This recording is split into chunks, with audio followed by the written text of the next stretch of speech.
एक समय की बात है। एक गांव में एक लकड़हारा रहता था। उसका नाम गोपाल था। उसके घर में उसकी पत्नी और दो लड़के थे। उसकी पत्नी का नाम माया था। वह अपनी पत्नी से बहुत ही ज़्यादा परेशान था, क्योंकि उसकी पत्नी बात बात पर हमेशा उसे ताने मारती रहती थी और गोपाल से कहती थी कि तुम्हारे पास है ही क्या, घर में खाने तक को कुछ नहीं है। गोपाल के घर में बिल्कुल कंगाली छा गई थी। उसके पास एक भी रुपया नहीं था और उसके घर में खाने के लिए एक दाना तक नहीं बचा था। एक तो घर में खाने के लिए कुछ नहीं और ऊपर से पत्नी के ताने। गोपाल बहुत परेशान हो गया था। उसे कुछ समझ नहीं आ रहा था कि अब मैं क्या करूं। रोज रोज के लड़ाई झगड़ों से वह परेशान हो चुका था। फिर एक दिन की बात है। गोपाल अपने घर का त्याग कर जंगल के रास्ते से जा रहा था। वह रास्ता बड़ा ही सुनसान था। गोपाल उस रास्ते पर चल ही रहा था कि उसे एक महात्मा की कुटिया दिखाई दी। गोपाल उस कुटिया पर पहुंच गया। वहां उसने देखा कि महात्मा तपस्या में लीन थे।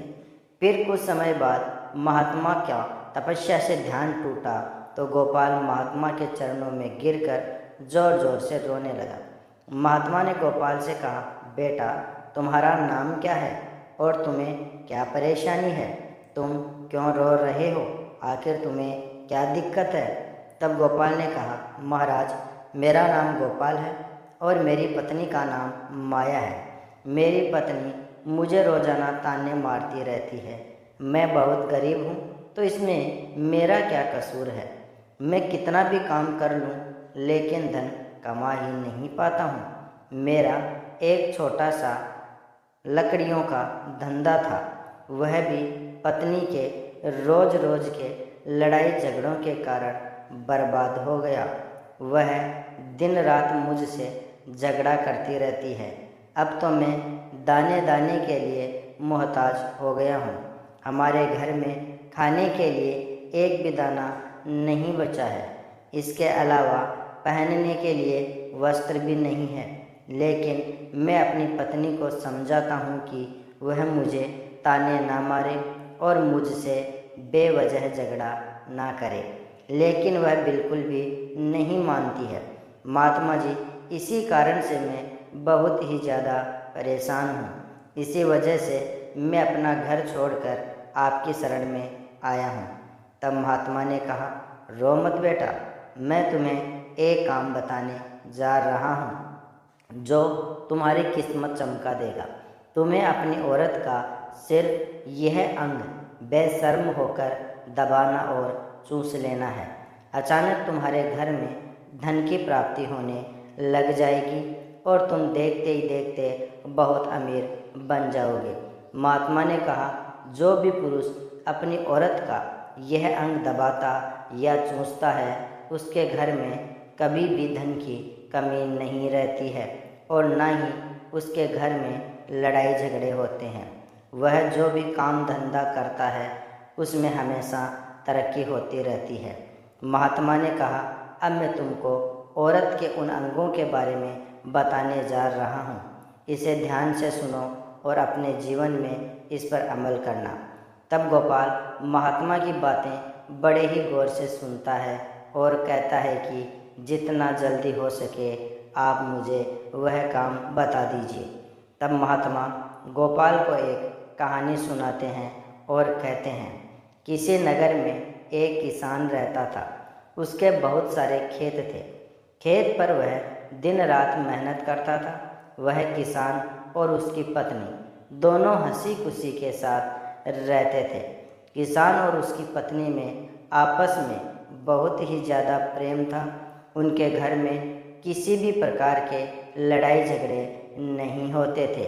इसी कारण से उनके घर में सदैव माँ लक्ष्मी का वास रहता था और उसके खेतों में भी इतनी ज़्यादा पैदावार होती थी कि वह दिन प्रतिदिन और धनवान होता जा रहा था।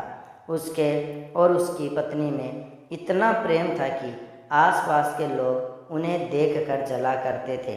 धीरे धीरे पूरे गांव के लोग जान गए कि किसान और उसकी पत्नी में बहुत ज़्यादा प्रेम है। धीरे धीरे यह बात उस नगर के राजा तक पहुंच गई। किसान और उसकी पत्नी की बात जब राजा के पास पहुंची तो राजा भी उन दोनों के प्रेम की काफ़ी ज़्यादा तारीफ करते हैं और वह सभी को बताते हैं कि हमारे नगर में एक किसान और उसकी पत्नी रहते हैं जिनमें कभी भी लड़ाई झगड़ा नहीं होता है। उन दोनों में आपस में इतना प्रेम है कि मैंने ऐसा प्रेम अपनी ज़िंदगी में कभी नहीं देखा। फिर कुछ समय बीतने के बाद राजा पूरे नगर में ढिंढोरा पिटवा देते हैं कि इस नगर में जितने भी लोग हैं वह सभी अपने घर में घी का दीपक जलाएंगे। राजा की रानी पूछती है कि आप ऐसा क्यों कह रहे हैं, सबके घर में घी का दीपक क्यों जलवा रहे हैं। राजा अपनी रानी की बात सुनकर कहते हैं, दीपक प्रेम की निशानी होती है। जिसके घर में घी का दीपक जलता है उसके घर में सदैव ही प्रेम बना रहता है और मैं चाहता हूँ कि जो प्रेम किसान और उसकी पत्नी के बीच में है वह प्रेम हमारे पूरे नगर में रहने वाले सभी पति पत्नी के बीच में हो। इसलिए मैं हर घर में घी का दीपक जलाना चाहता हूँ। राजा के सैनिक जाते हैं और हर जगह ऐलान करते हैं और कहते हैं सभी के घर में रात भर घी का दीपक जलना चाहिए। राजा की बात मानकर सभी नगरवासी अपने घर में घी का दीपक जला देते हैं। लेकिन जैसे ही आधी रात होती है तो सभी के घर के दीपक बुझ जाते हैं, लेकिन किसान के घर का दीपक वैसे ही जलता रहता है। दीपक हमेशा किसान की पत्नी जलाती थी, लेकिन वह किसान की बात नहीं मानती थी। वह हमेशा अपनी मनमानी करती थी, उसका जो भी मन करता था वही काम करती थी। लेकिन किसान को इस बात से कोई भी दिक्कत नहीं होती थी क्योंकि किसान बहुत समझदार था। किसान सोचता था यदि मैं अपनी पत्नी को रोक टोक करूँगा तो घर में बेवजह ही लड़ाई झगड़ा होंगे। कई चीज़ें किसान इस वजह से अनदेखा करता था कि उसके घर में प्रेम बना रहे। राजा अपने महल को छोड़कर पूरे नगर का नज़ारा देख रहे थे।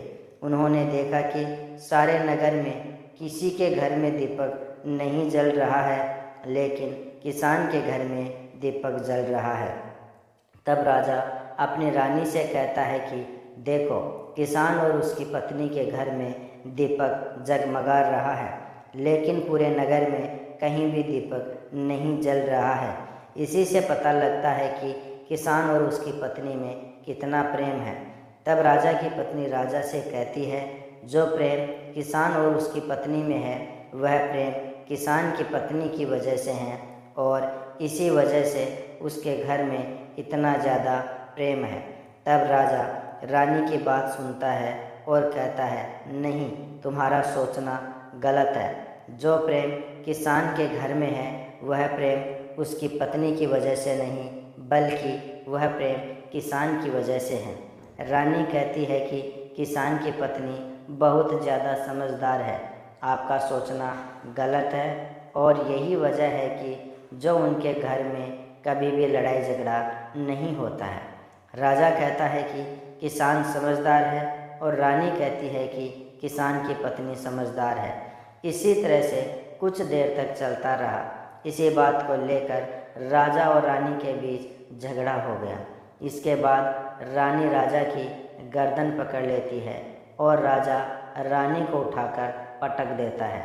इसके बाद राजा कहता है, हम लोगों को झगड़ा करने की ज़रूरत नहीं है, क्यों ना हम किसान और उसकी पत्नी की परीक्षा ले लें। सारा दूध का दूध और पानी का पानी हो जाएगा। लड़ाई करने के बाद इस बात पर राजा और रानी दोनों सहमत हो गए। उन दोनों की परीक्षा लेने के लिए तैयार हो गए। तब राजा अपने महल में जाता है और एक सैनिक को बुलाता है और सैनिक से कहता है कि तुम किसान के पास जाओ और जो प्रश्न मैं तुमसे बोल रहा हूँ वही तुम किसान को बोल देना, लेकिन ध्यान रहे किसान की पत्नी पास में नहीं होनी चाहिए। सैनिक ने कहा, ठीक है महाराज, ऐसा ही होगा। जब सैनिक किसान के पास जाता है तो उस समय किसान की पत्नी खेतों में गई हुई थी, लेकिन किसान की तबीयत कुछ ठीक नहीं थी। इस वजह से वह खेतों पर नहीं गया था। फिर वह सैनिक किसान के पास पहुंच जाता है और किसान से कहता है, मैं राज दरबार से आया हूं और मुझे राजा ने भेजा है। किसान कहता है, बताइए, मैं आपकी क्या खिदमत कर सकता हूँ? आप बैठ जाइए, मैं आपके लिए पानी लेकर आता हूँ। तभी वह सैनिक बोलता है कि नहीं, तुम कुछ भी मत लाओ, मैं राजा का सैनिक हूँ, बस आपके पास राजा का समाचार लेकर आया हूँ। तब किसान कहता है, ठीक है, आप मुझे बताओ, राजा ने मेरे लिए क्या संदेश भेजा है? फिर सैनिक कहता है, राजा ने यह कहा है कि यदि तुम अपनी पत्नी को छोड़ देते हो तो राजा आपको बहुत सारे हीरे मोती और साथ में तुम्हारी ज़मीन से कई गुना ज़्यादा ज़मीन उपहार में देंगे। इसके अलावा राजमहल का आधा हिस्सा भी आपको दिया जाएगा। लेकिन जो किसान ने जवाब दिया वह सुनने लायक है। किसान ने कहा, राजा अपना पूरा राजमहल ही मुझे क्यों ना दे लेकिन मैं अपनी पत्नी को नहीं छोड़ूंगा। जाओ और अपने राजा से कह देना कि किसान ने ऐसा कहा है। सैनिक जाता है और राजा को सारी बातें बताता है। उस समय रानी भी वहाँ पर सैनिक की बातें सुन रही थी। फिर बातें सुनने के बाद रानी ने राजा से कहा, आपने किसान की तो परीक्षा ले ली, लेकिन किसान की पत्नी की परीक्षा नहीं ली। इस तरह से हम कैसे पता कर सकते हैं कि कौन समझदार है? इसके बाद रानी ने कहा कि अब मैं भी किसान की पत्नी की परीक्षा लेना चाहती हूँ। जब दोनों की परीक्षा हो जाएगी तभी पता चलेगा कि कौन समझदार है। फिर रानी ने भी एक सैनिक को बुलाया और कहा कि किसान की पत्नी को बोलना और याद रखना, यह बात तभी बताना जब किसान वहाँ पर न हो। सैनिक ने पूछा कि रानी साहिबा, क्या बात बतानी है, वह तो बताओ। तब रानी ने सैनिक को सारी बात बता दी। सैनिक किसान के घर जाता है और उसके घर में आवाज़ लगाता है तो उसके घर से किसान की पत्नी निकल कर आती है और कहती है, बताओ क्या हुआ, क्यों ढिंढोरा पीट रहे हो? तो सैनिक ने कहा कि मैं राजमहल से आया हूँ, मुझे रानी साहिबा ने भेजा है। किसान की पत्नी ने कहा, बताओ किस लिए आए हो? तब सैनिक ने कहा, रानी साहिबा ने कहा है यदि तुम अपने पति को मार देती हो तो आपको बहुत सारे हीरे मोती रानी साहिबा उपहार के रूप में देगी और साथ में राजमहल का आधा हिस्सा भी आपको मिलेगा। इसके अलावा जितनी भी आपकी ज़मीन है वह तो आपकी है ही, लेकिन उसकी कई गुना ज़मीन भी रानी आपको देगी। यह बात सुनकर किसान की पत्नी तैयार हो जाती है और कहती है, ठीक है, यदि मुझे रानी साहिबा यह सब देगी तो मुझे मंजूर है, मैं अपने पत्नी को मार दूंगी। तब सैनिक किसान की पत्नी से पूछता है कि रानी को कैसे पता चलेगा कि आपने अपने पति को मार दिया है? तब किसान की पत्नी कहती है कि मेरे घर में जो दीपक जल रहा है, जब मैं किसान को मार दूंगी तो उसे बुझा दूंगी, तब आपको पता चल जाएगा कि मैंने किसान को मार दिया है। अब सैनिक किसान की पत्नी की बात सुनकर राजमहल में जाता है और रानी को सारी बात बताता है। किसान की पत्नी की बात सुनकर रानी बहुत अचंभित हो जाती है। राजा और रानी को स्त्री जात से नफरत होने लगती है। इस समय राजा अपने नगर के सभी लोगों को बुलाता है और कहता है कि मैं चाहता हूँ कि मेरी और मेरी पत्नी की वजह से किसान की जान नहीं जानी चाहिए। तुम लोग ऐसा करो, उस किसान के घर जाओ और उसे सारी बातें बता दो और उसकी जान बचा लो, वरना किसान की पत्नी उसे मार देगी। सैनिक किसान के घर जाते हैं और सोचते हैं कि किसान की पत्नी किसान को रात में मारेगी और दिया बुझाएगी।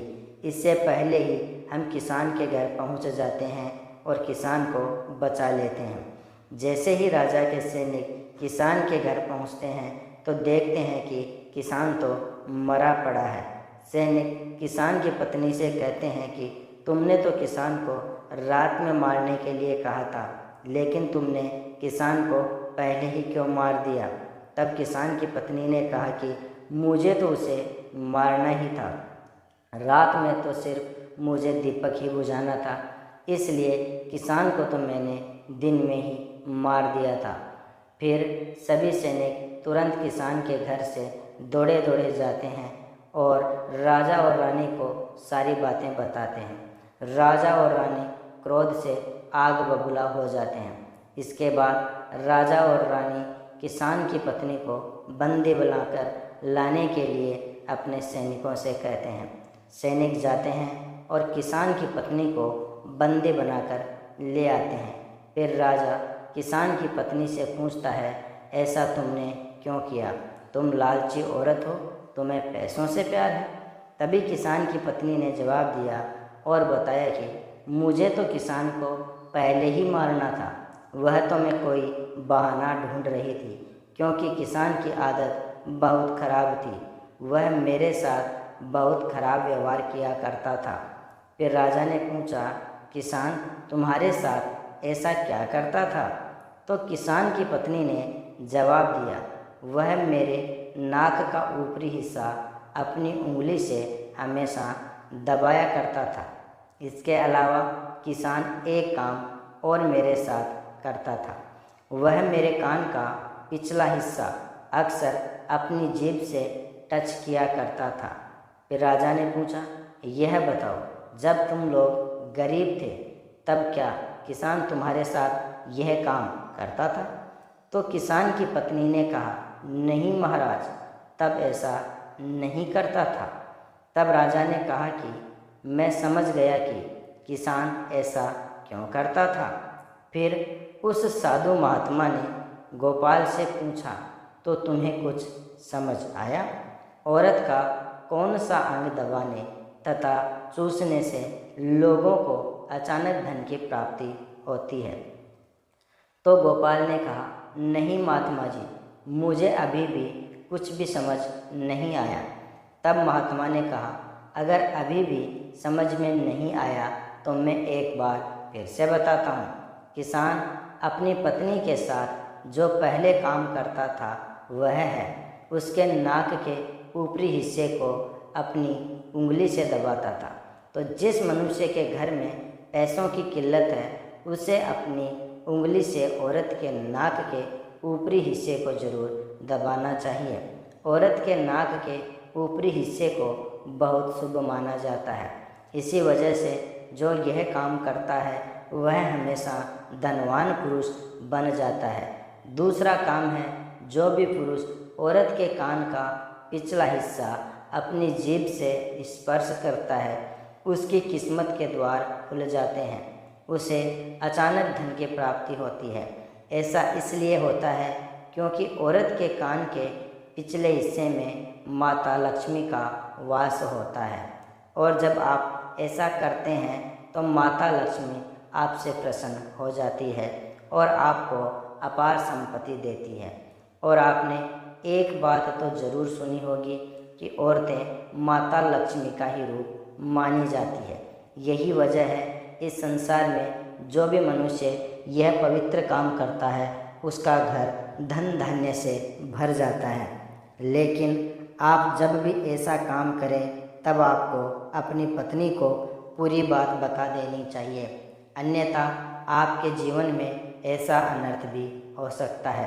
कहानी पसंद आई हो तो वीडियो को लाइक और शेयर ज़रूर कर लेना।